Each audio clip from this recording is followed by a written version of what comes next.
tinitingnan ko ang mahaba, hindi ko kinukuha maiksi. Binubukod ko mahaba, yun ang kinukuha ko. Kaya kahaba yan, ganyan. Pag maiksi kaya, hindi kinukuha. Pinipili ko, binubukod.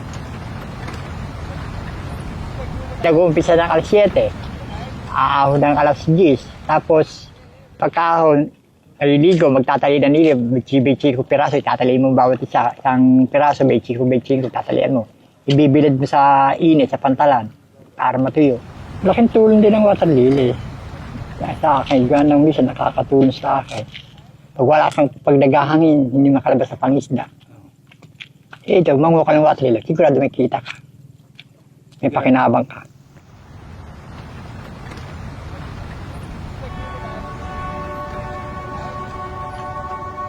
Nakukuha kami ng amihan ng buhay. Tigil kami. Ayun na lang tinitiyaga namin. Kung anong pagkakitaan na tulad ito, nagwawatarili. Wala namang ibang hanap buhay na mapapasukan. Kaya dito kami natitiyaga. Kung ano yung aming kitaan sa Magapo, yun na lang ang aming pinaktitisan. Kung 100 piso, 200 piso, may maibilin mala kami na pagkain, ganyan. Kung wala watarlili, hindi kami makakaraos sa Magapo. Wala namang magbibigay ng pangaraw-araw na gastusin. Kaya mas paano, titiyaga kami.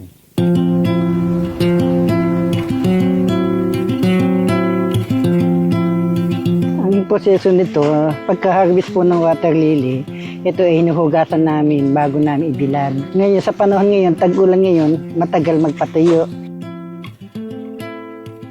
Inaabot kami ng 2 linggo, 1 buwan bago makatuyo.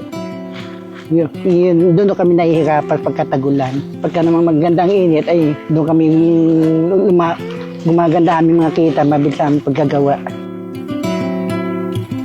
Ang 100 ay 25 pesos. Kaya ang 1,000 ay 250. Ang 1,000. Yan ang total pag natuyo lahat. Kaya minsan naghahati kami. Ginagawa nila, sila sariwa, ako magtutuyo. Kaya naghahati kami. Ay, minsan ako din nangunguhan din eh.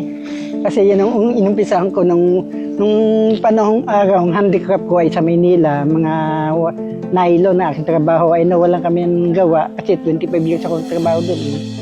Nang mawala yun, itong pumasok sa isip ko ang mag-aaral dito. Tatatanda ko nung milyong ng water lily ko sa bahay, inabot ako ng baha 2,000 na naandun lahat ang lily ko.